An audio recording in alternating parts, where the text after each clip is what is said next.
Hi guys, this is CS Devika Tapadia और आज इस वीडियो में हम एक इम्पॉर्टेंट चैप्टर का रिवीजन करने वाले हैं जिससे आपके एग्जाम में 5 मार्क्स का क्वेश्चन आता ही आता है। ठीक है, चैप्टर है acceptance of deposits by companies. ये चैप्टर सेक्शन नंबर 73 से लेकर के सेक्शन नंबर 76A तक चलता है। एंड इस चैप्टर में आपको 4 फॉर्म नंबर्स याद रखने होंगे, DPT 1, 2, 3 and 4। DPT is short for deposits. चलिए, सबसे पहले ये जानते हैं कि कौन सा कंपनी कितना डिपॉजिट्स, कितना परसेंटेज ऑफ डिपॉजिट्स एक्सेप्ट कर सकता है from its members and from its outsider. तो देखो, हम लोग इतना जानते हैं कि पब्लिक से डिपॉजिट केवल और केवल एक एलिजिबल पब्लिक कंपनी ही एक्सेप्ट कर सकता है। बाद बाकी सारे कंपनीज अगर डिपॉजिट्स एक्सेप्ट करेंगे तो अपने मेंबर से ही करेंगे, पब्लिक से तो नहीं कर सकते। ठीक है, ये ध्यान में रखते हुए लेट्स रीड। ठीक है, अगर एलिजिबल पब्लिक कंपनी है जिसको दो कैटेगरीज में बांटा गया, नॉन गवर्नमेंट एंड गवर्नमेंट। अगर नॉन गवर्नमेंट कंपनी है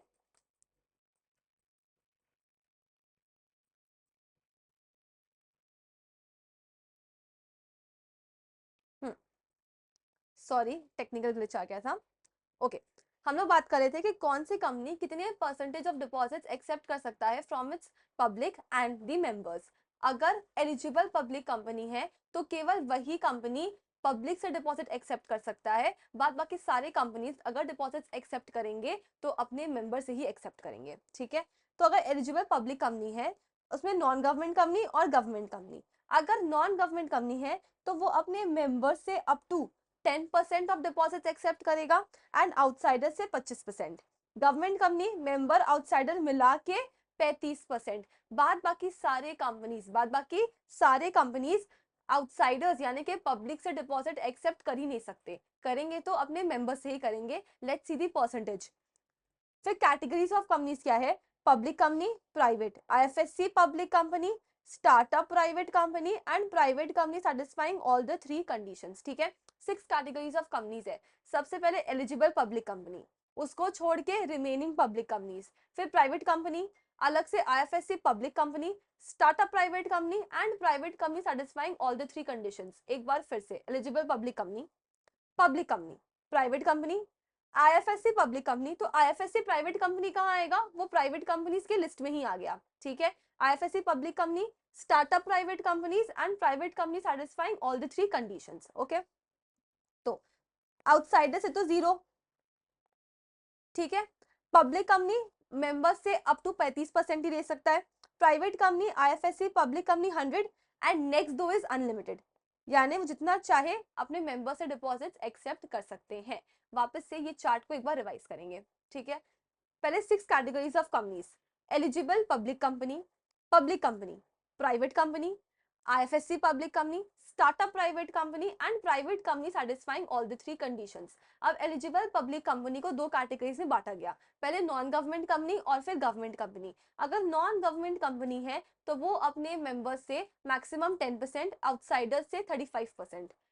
government company outsiders and members से मिला करके 35%। फिर बाकी पब्लिक कंपनीज, जितनी भी कंपनीज है, अब वो सिर्फ अपने मेंबर से ही डिपॉजिट लेंगे, आउटसाइडर से डिपॉजिट नहीं लेंगे। तो पब्लिक कंपनी लेगा मैक्सिमम 35% फ्रॉम इट्स मेंबर्स। फिर प्राइवेट कंपनी और IFSC public company 100%, startup private company and private company satisfying all the 3 conditions unlimited. ठीक है, ये परसेंटेज अपने को किसका निकालना है? ये परसेंटेज किस पे कैलकुलेट किया जाएगा? ये परसेंटेज कैलकुलेट किया जाएगा on the aggregate of paid up share capital plus free reserves plus securities premium. ठीक है, देखो, the above percentages are expressed as percentages of paid up share capital plus FI plus SP। और ये जो last का category of company था, private company satisfying all the 3 conditions, ये 3 condition क्या क्या है? सबसे पहले, ये ना ही एक होल्डिंग कंपनी होना चाहिए और ना ही एक सब्सिडरी कंपनी होना चाहिए। ठीक है, इसका आउटस्टैंडिंग लोन्स फ्रॉम बैंक और FI should not exceed twice of the paid up share capital और 50 crore which ever is lower, and इसी लोन्स के रिपेमेंट में भी कोई डिफॉल्ट नहीं होना चाहिए। Private company satisfying all the 3 conditions, क्या क्या है? Should neither be a holding और a subsidiary, outstanding loan from bank और FI should not exceed twice of the paid up share capital और 50 crore which ever is lower, ठीक है, and has not defaulted in the repayment of such borings. आपके exam में ये question आ सकता है। यहाँ पे एक चीज ध्यान रखना कि आउटस्टैंडिंग लोन्स और बोरिंग्स फ्रॉम बैंक और एफआई है। अगर यहाँ पे कोई इंडिविजुअल का नाम दे दे, फॉर एग्जाम्पल मिस्टर ए का नाम दे दे, loan from mister A is मान लो 100 करोड़, ठीक है, और अगर मान लो कि ये इस लिमिट को एक्सीड कर रहा है, तब तो ये डिपॉजिट नहीं ले पाएगा अनलिमिटेड वाला। तो ध्यान रखना कि लोन्स और बोरिंग्स जो है वो केवल बैंक और एफआई का चेक करना, ठीक है ना, किसी इंडिविजुअल का लोन को कंसिडर मत करना। Basically rather than bank accept bank और एफआई, किसी का भी लोन को कंसिडर मत करना while counting this limit. Next important, what are deposits. Exam में इससे क्वेश्चन आ सकता है कि बताओ ये पैसे कंपनी ने जो लिए डिपॉजिट है कि नहीं है। पूरा डेफिनेशन याद रखना। I understand it is not feasible और बहुत डिफिकल्ट भी होता है, तो इसको याद नहीं रख के हम लॉजिकली ज्यादा सोच सकते हैं। एक दो पॉइंट ऐसा है जहाँ पे टाइम लिमिट्स है, डेज वगैरह है, तो हम लोग को याद रखना पड़ेगा।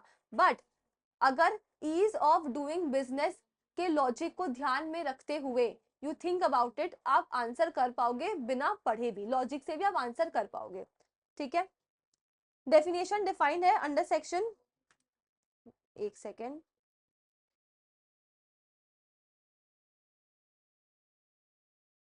हाँ,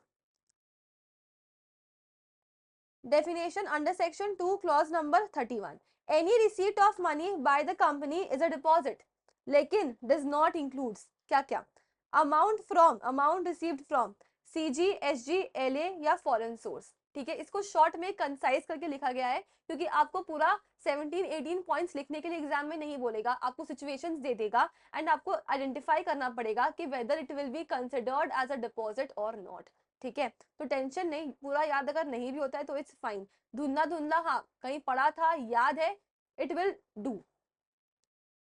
तो अगर आपको भारत सरकार या राज्य सरकार या फॉरेन के किसी भी सोर्स से पैसा आया है, अब वो फॉरेन बैंक हो सकता है, फॉरेन गवर्नमेंट हो सकता है, फॉरेन इन्वेस्टमेंट हो सकता है, कुछ भी हो सकता है, अगर आपको पैसा आया है तो उसको हम डिपॉजिट नहीं करेंगे, कंसिडर नहीं करेंगे। पैसा आ रहा है मतलब फॉरेनर्स भी अगर फॉरेन सोर्स भी अगर इन्वेस्टमेंट करते हैं तो बिजनेस करने के इन्वेस्टमेंट करते हैं ना, so we will not consider is as a deposit.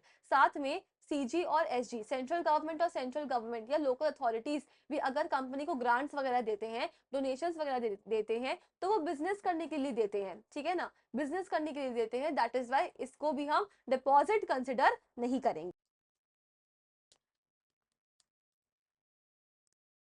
हाँ, तो कहाँ थे हम लोग?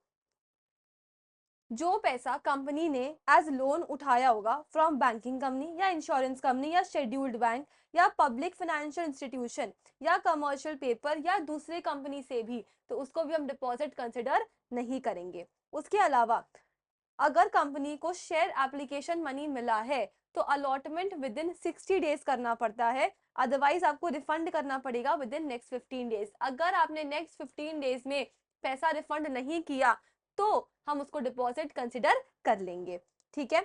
साथ ही साथ में अगर कंपनी ने पैसा लिया है, अगर कंपनी को पैसा मिला है from the director of the company, ठीक है, अगर कंपनी के डायरेक्टर से पैसा लिया है तभी उसको डिपॉजिट नहीं कंसिडर किया जाएगा। लेकिन लेकिन डायरेक्टर किस कंपनी का है? डायरेक्टर अगर पब्लिक कंपनी का है तो कोई प्रॉब्लम नहीं है, प्राइवेट कंपनी का है तो भी कोई प्रॉब्लम नहीं है, लेकिन अगर relative of a public relative of a director of a public company से अगर पैसा लिया गया है तो it will be considered as a deposit, ठीक है। ध्यान से ही पॉइंट पढ़ो। Director of the company, director of the company और relative of director of a private company subject to declaration that the amount has been given from the own funds. सुनो ध्यान से, डायरेक्टर ऑफ द कंपनी यानी कि private company, public company, किसी भी director से पैसा लो कोई दिक्कत नहीं है, डिपॉजिट नहीं है।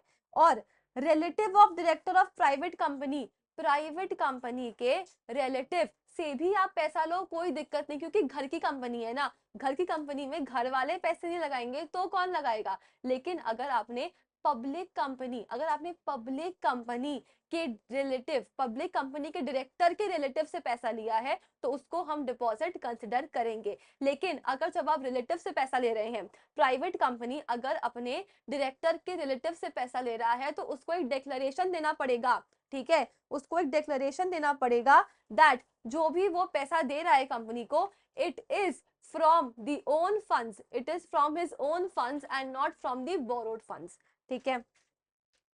फिर अगर कंपनी ने कंपल्सरी कन्वर्टेबल डिबेंचर्स इशू किया है and it must B compulsory convertible into equity within 10 years, तब वो डिपॉजिट नहीं है।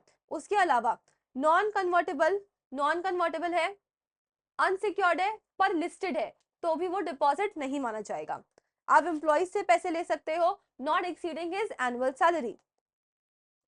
बेसिक पॉइंट्स है, देखो, कोई पैसा मिला फ्रॉम एनी गवर्नमेंट सोर्स या फिर from foreign source, it is not a deposit. आपने banking company, insurance company, PFI से या दूसरे कंपनी से पैसा लिया है, नॉट अ डिपॉजिट। अगर आप अपने एम्प्लॉइज से पैसे ले रहे हो तो ध्यान रखना उसके एनुअल सैलरी से बेसी नहीं होना चाहिए। उसके अलावा आप कंपनी अपने डायरेक्टर से पैसा ले रहा है, वो डिपॉजिट नहीं माना जाएगा, B it any company, private हो चाहे पब्लिक हो। लेकिन अगर relative of a director of a private company से पैसा ले रहे हैं तो भी वो डिपॉजिट नहीं है, ओनली अगर वो डिक्लेरेशन देता है that it is been given out of his own funds and not borrowed funds।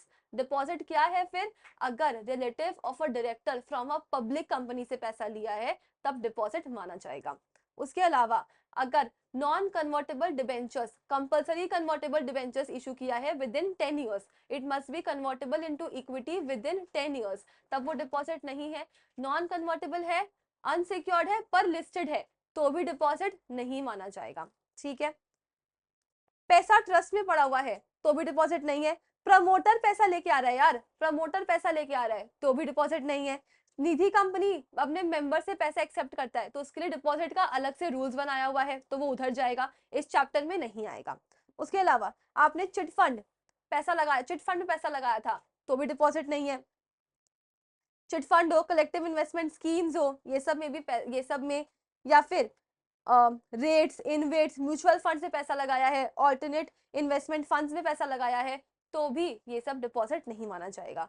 आपको एडवांस मिला for the supply of goods और सर्विसेज, आपको एडवांस मिला है for the supply of goods और सर्विसेज, लेकिन अब ध्यान रखना कि जो एडवांस है ना, वो सप्लाई जो है ना, वो एडवांस के अगेंस्ट में जो सप्लाई है, वो सप्लाई विद इन 365 डेज हो जाना चाहिए, तब वो डिपॉजिट नहीं है। अगर 365 डेज में सप्लाई नहीं किया तो वो डिपॉजिट माना जाएगा, ओके।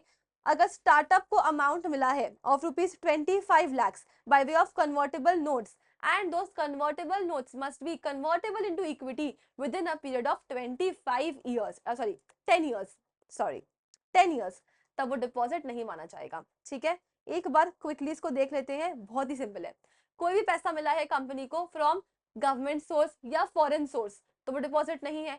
प्रमोटर पैसे लेके आया, डिपॉजिट नहीं है। आपने insurance company, banking company, schedules banks, PFIs, जिससे भी पैसा उठाया है, एज ए लोन हो सकता है, तो वो डिपॉजिट नहीं है। प्रमोटर पैसा लेके आ रहा है, डिपॉजिट नहीं है। आपने एम्प्लॉइज से पैसा अपने एम्प्लॉइज से पैसा लिया है not exceeding his annual salary, ठीक है।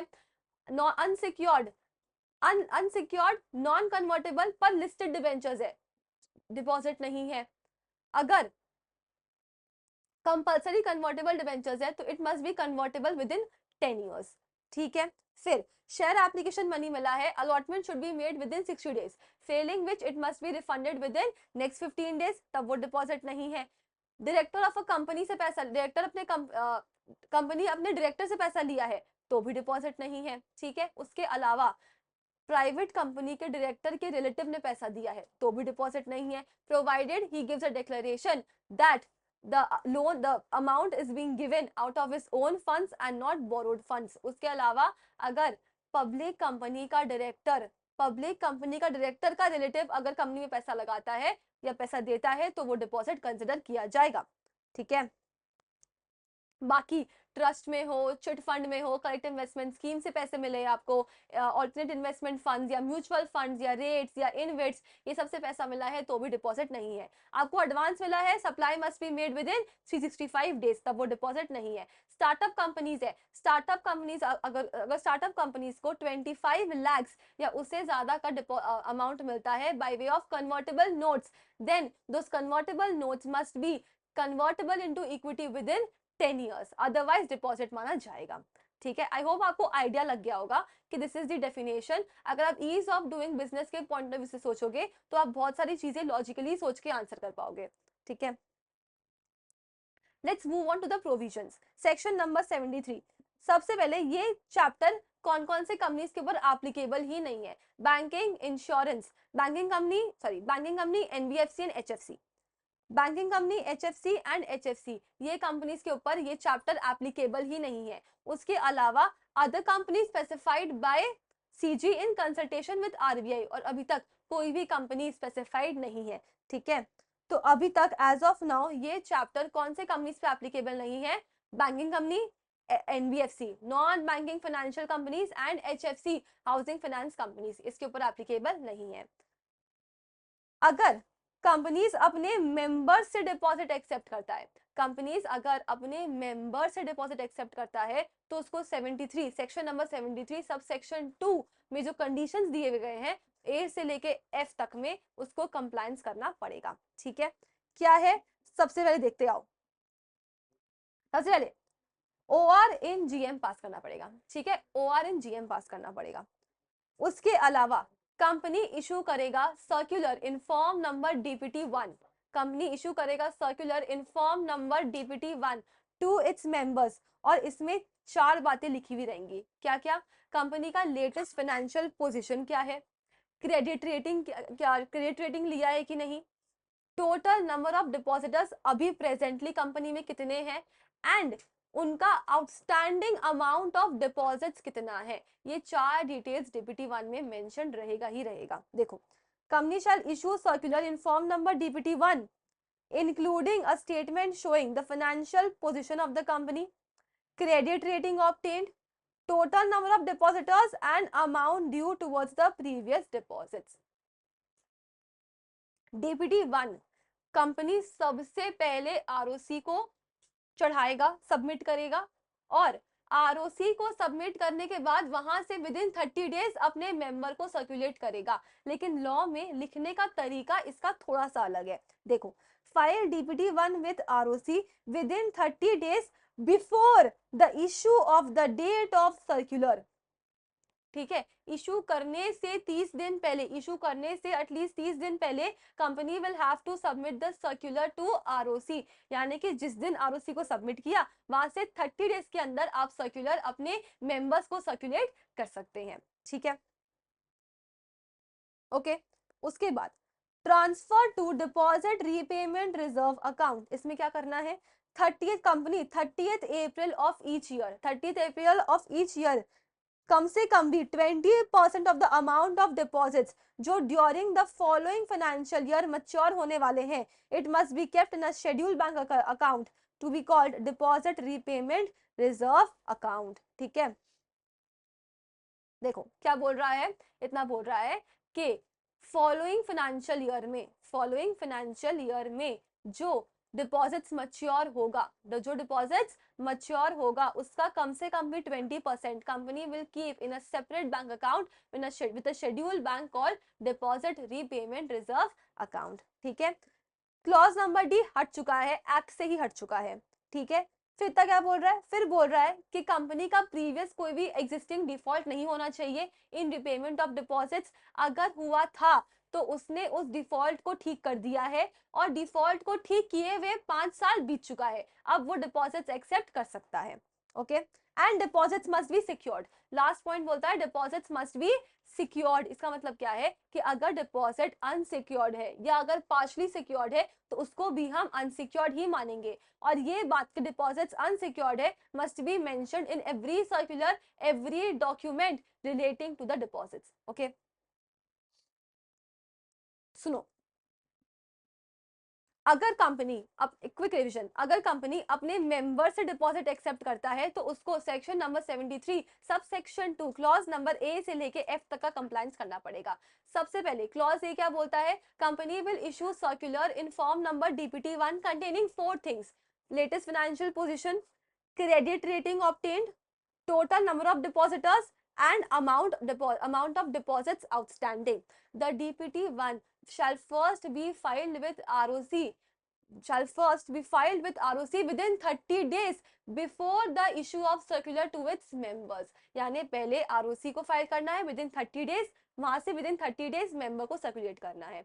उसके अलावा company within 30th April of each year shall deposit at least 20% of the amount of deposits maturing in the following financial year in a separate bank account with a scheduled bank called the deposit repayment reserve account. Clause D हट चुका है। Clause number E बोलता है that company should not have any existing default in repayment of deposits, and if there was any default, the default has been made good and a period of 5 years has elapsed from the date of making good the default. उसके अलावा deposits must be secured.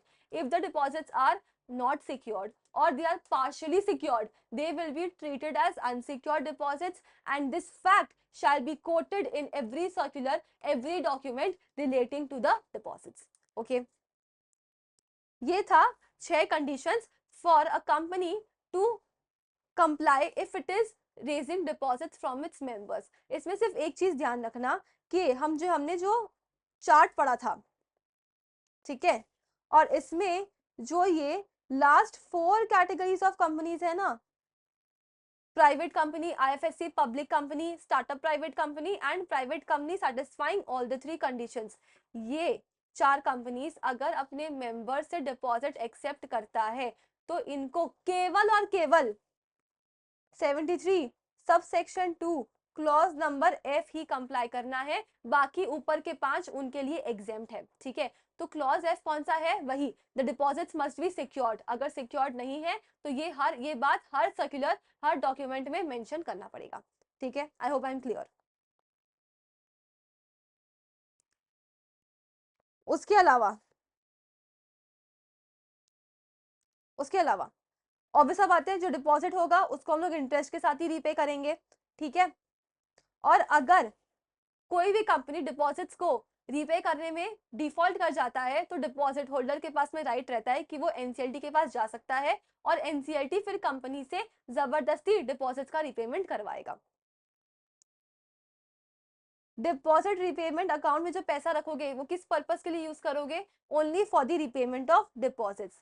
And अगर company default कर जाता है इन repaying the deposits, तब उसको interest पे करना पड़ेगा at the rate of 18% per annum. ये कंप्लीट हो गया अपना सेक्शन नंबर 73। 73 एक बार क्विक रिवीजन वापस से करेंगे। ये चैप्टर 4 कंपनीज के ऊपर एप्लीकेबल नहीं है। Banking, NBFC, HFC companies notified by CG in consultation with RBI, और अभी तक कोई भी ऐसा कंपनी नोटिफाइड नहीं है। 73 सब सेक्शन 2 ए से लेके एफ तक वो कंपनीज अप्लाई करेंगे जो अपने मेंबर से डिपॉजिट एक्सेप्ट करना चाहते हैं। लेकिन जो हमारे चार्ट में लास्ट के 4 कंपनीज थे वो केवल और केवल point number F clause number F comply करेंगे। तो 6 कंडीशंस क्या है, सबसे पहले company will issue circular in form number DPT1 with containing 4 conditions, 4 things: financial position, credit rating obtained, total number of depositors and amount outstanding. उसके अलावा the company shall first file the circular with ROC within 30 days before the issue of circular, before 30 days of the issue of circular with the members, to the members. उसके अलावा the company shall deposit at least 20% of the amount of deposits maturing in the following financial year in a separate bank account with a scheduled bank called deposit repayment reserve account. और ये पैसा, इस account का पैसा केवल और केवल repayment of deposits में ही यूज होगा। उसके अलावा क्लॉज डी हट चुका है। क्लॉज ई बोलता है कि कंपनी का कोई भी सबसिस्टिंग डिफॉल्ट नहीं होना चाहिए in repayment of deposits, except if there was a default, the company has made good the default and a period of 5 years has elapsed from the date of making good the default. उसके अलावा last condition क्या है कि the deposits must be secured. If they are not secured or they are partially secured, they will be treated as unsecured deposits, and this fact must be mentioned in every circular, every document relating to deposits. And if the company fails to repay deposits, it shall have to pay interest at the rate of 18% per annum. Section number 74 ये एक transitional provision था जिसका आज के date में कोई भी practical applicability नहीं है, बट इंस्टीट्यूट आपके सिलेबस में है तो इंस्टीट्यूट इससे क्वेश्चन आपको पूछता है एग्जाम में, ठीक है। इसमें क्या बोल रहा है, सिर्फ इतना बात बोल रहा है कि जिस दिन ये चैप्टर कमेंस हुआ था, जिस दिन ये चैप्टर एप्लीकेबल हुआ था, उस दिन से एग्जिस्टिंग कंपनीज जिन्होंने भी डिपॉजिट्स एक्सेप्ट कर रखा है अंडर प्रीवियस एनैक्टमेंट, उनको विद इन 3 मंथ्स एक फॉर्म नंबर DPT 4 फाइल करना पड़ेगा विद ROC, इन्फॉर्मिंग देम कि कितना डिपॉजिट उन्होंने रेज कर रखा है और कितना अभी भी रीपे करना आउटस्टैंडिंग बचा हुआ है, ये भी करना पड़ेगा। उसके साथ में विद इन 3 इयर्स आपको डिपॉजिट रीपे भी करना पड़ेगा। लेकिन ऐसा भी हो सकता है कि आपने कल ही डिपॉजिट एक्सेप्ट किया है, एंड आप विद इन 3 इयर्स शायद नहीं रीपे कर पाओ, या you need extended time period. अगर आपको एक्सटेंशन चाहिए तो आपको NCLT के पास जाना पड़ेगा and NCLT will give you the extension. देखो, where any deposit is accepted by a company before the commencement of this act, the company shall file DPT 4 within 3 months from the commencement and repay within 3 years from such commencement the deposits. Extension चाहिए तो tribunal के पास जाओ, company का financial condition consider करने के बाद extension वो grant कर देगा, ठीक है। इसका पेनल्टी भी एग्जाम में आया हुआ है, it is important, but penalty के लिए एक तो ट्रिक है। क्या ट्रिक है? एक अच्छा बात है आपके लिए कि सेक्शन नंबर 74 का पेनल्टी और सेक्शन नंबर 76A का पेनल्टी एकदम सेम है, तो आपको सिर्फ एक पेनल्टी याद रखना है, दोनों में ही काम हो जाएगा। तो जिन कंपनीज में ये चैप्टर कमेंस होने से पहले डिपॉजिट एक्सेप्ट कर रखा था तो उनको 2 काम करना है। ये एक्ट कमेंस होने के with in 3 months DPT 4 file करना है, तो 3 मंथ्स कब का बीत गया, and with in 3 years deposit को रीपे भी करना पड़ेगा। लेकिन अगर आपको एक्सटेंशन चाहिए तो आप NCLT के पास जा सकते हैं एंड NCLT आपका फाइनेंशियल पोजीशन कंसिडर करने के बाद आपको एक्सटेंशन ग्रांट करेगा, ठीक है। पेनल्टी एक बार में अपने 76A में देख लेंगे। फिर 76 क्या बोलता है? 76 से इतना सा बात बोलता है कि एक एलिजिबल पब्लिक कंपनी ही पब्लिक से डिपॉजिट एक्सेप्ट कर सकता है। और एक एलिजिबल कंपनी कौन होता है? एक एलिजिबल पब्लिक कंपनी वो कंपनी है which satisfies any of the 2 conditions, या तो उसका नेटवर्थ मिनिमम 100 करोड़ है या टर्नओवर मिनिमम 500 करोड़ है। ऐसी कंपनी को ही हम एलिजिबल पब्लिक कंपनी बोलेंगे। देखो, acceptance of deposits from public companies by certain companies, it should be an public company, obvious बात है, और eligible public company होनी चाहिए, यानी कि नेटवर्थ मिनिमम 100 करोड़ और टर्नओवर मिनिमम 500 करोड़। इशू करने से पहले क्या पास करेगा? ऑब्वियस बात है SRNGM। लेकिन अगर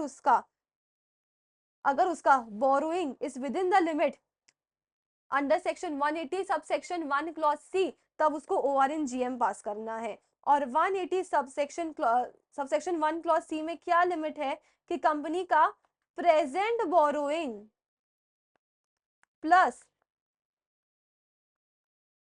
proposed borrowing, present borrowing plus proposed borrowing should not exceed paid up share capital plus FR plus SP।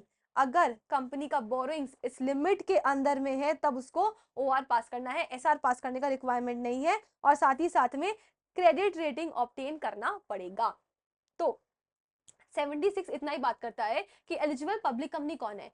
Eligible public company मतलब वो company which satisfies any of the 2 conditions, या तो नेटवर्थ मिनिमम 100 करोड़ या turnover minimum 500 crore. उसके अलावा SRNGM पास करना पड़ेगा। लेकिन अगर कंपनी का borrowing is with in the limit under section 180 subsection 1 clause C, तब उसको ORNGM पास करना है। और लिमिट क्या है? प्रेजेंट बोरोइंग, जितना कंपनी ऑलरेडी बोरो कर चुका है, एंड प्रपोज्ड बोरोइंग, जितना कंपनी और बोरो करने वाला है, it should not exceed paid up share capital plus FR plus SP, and credit rating obtain करना मैंडेटरी है। 76 में क्या पेनल्टी, 76A में क्या पेनल्टी है, अगर कंपनी कॉन्ट्रावीन करता है any of the provisions of section number 73 या 76, तब कंपनी के ऊपर पेनल्टी लगेगा, फाइन लगेगा मिनिमम 1 करोड़ का, maximum 10 crore.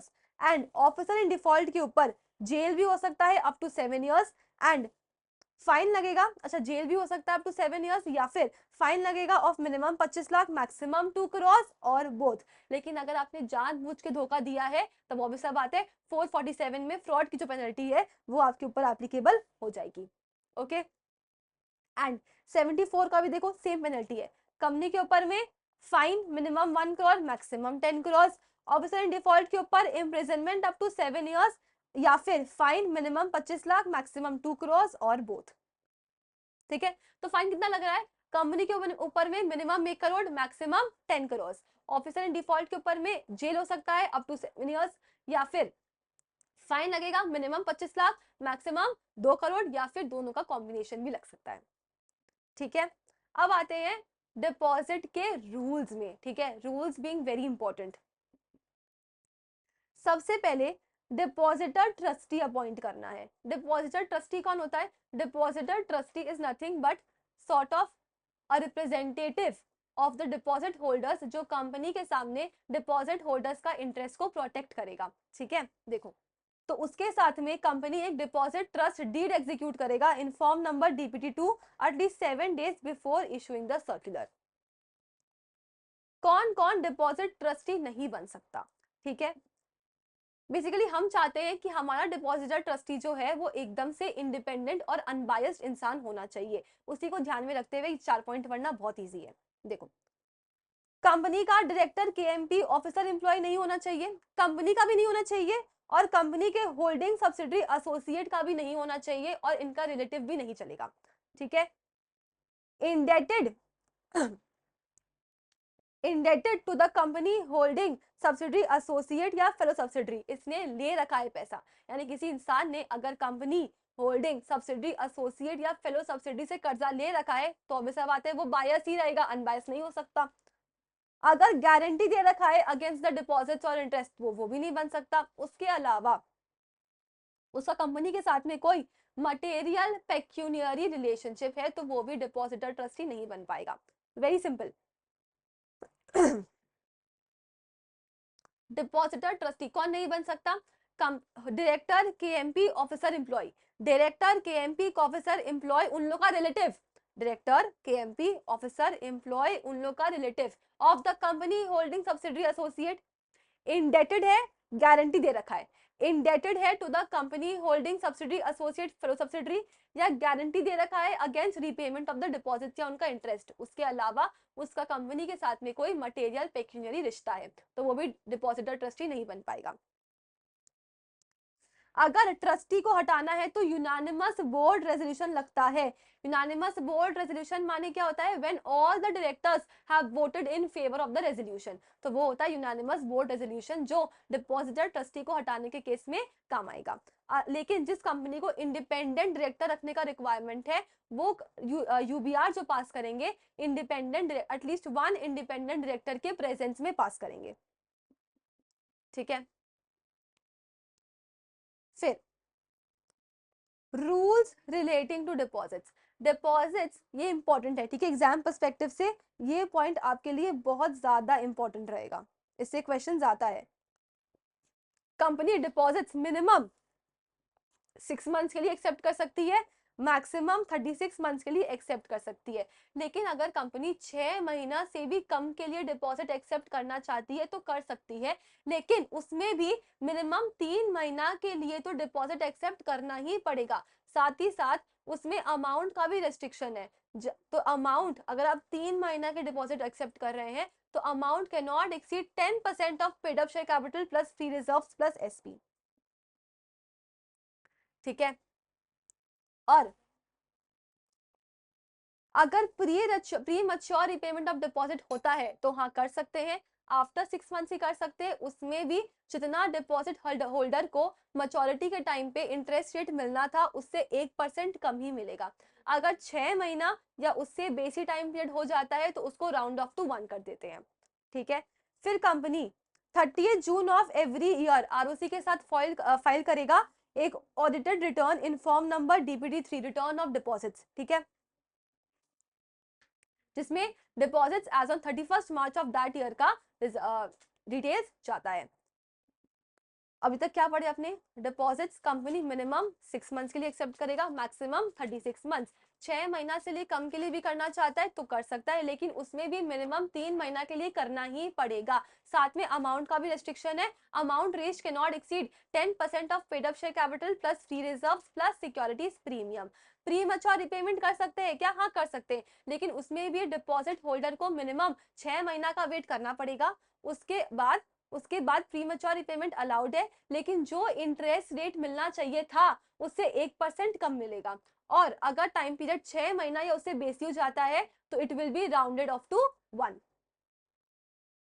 Return of deposits 30th June every year file होगा, ऑडिटेड रिटर्न फाइल होगा, जिसमें as on 31 March of that year deposits का डिटेल्स जाता है।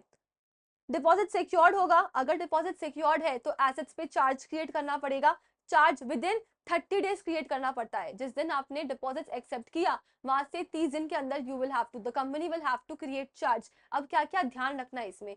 सबसे पहले जो चार्ज है वो केवल और केवल टैंजिबल एसेट्स पे क्रिएट होता है, इंटैंजिबल एसेट्स पे आप चार्ज क्रिएट नहीं कर सकते। उसके अलावा जिस एसेट पे आप चार्ज क्रिएट करोगे, the value of the charge must be at least aggregate of the amount of deposits along with interest। यानी कि अगर फॉर एग्जाम्पल मान लो अगर डिपॉजिट का अमाउंट था 100 करोड़ प्लस उसमें इंटरेस्ट पे करना था 36 करोड़, तो टोटल कितना हो गया? 136 करोड़। प्रॉपर्टी का वैल्यू जिसपे आप चार्ज क्रिएट कर रहे हो कम से कम भी उतना होना चाहिए जिससे कंपनी डिपॉजिट्स और इंटरेस्ट दोनों अमाउंट पे ऑफ कर सके, ठीक है। और वैल्यूएशन रजिस्टर्ड वैल्यूअर से कराना होगा एंड चार्ज डिपॉजिटर ट्रस्टी के फेवर में क्रिएट होगा, ठीक है। इससे एग्जाम में क्वेश्चन आया हुआ है 5 मार्क्स के लिए, तो प्लीज 4 पॉइंट को अच्छे से याद रखिएगा। अगर 5 पॉइंट एक्चुअली, सबसे पहले अगर डिपॉजिट सिक्योर्ड है तो चार्ज क्रिएट करना पड़ेगा with in 30 days of accepting the deposits. उसके बाद में सिर्फ टैंजिबल एसेट्स पे ही चार्ज क्रिएट कर सकते हैं, केवल टैंजिबल एसेट्स पे ही चार्ज क्रिएट कर सकते हैं। अब वो चाहे मूवेबल हो चाहे इमूवेबल हो, डज नॉट मैटर, लेकिन एसेट केवल टैंजिबल एसेट्स पे ही क्रिएट होगा, इनटैंजिबल एसेट्स पे आप चार्ज क्रिएट नहीं कर सकते, ठीक है। फिर उस एसेट का value should be at least the aggregate of deposit का अमाउंट प्लस इंटरेस्ट। वैल्यूएशन करा लेना from a registered valuer and charge create होगा in favour of the depositor trustee, ठीक है। Okay, this completes my exhaustive revision of the chapter 5 acceptance of deposits by companies. I'll see you in the next video. Tab tak keep studying, all the best for your exams and keep preparing, keep working hard. Okay, bye.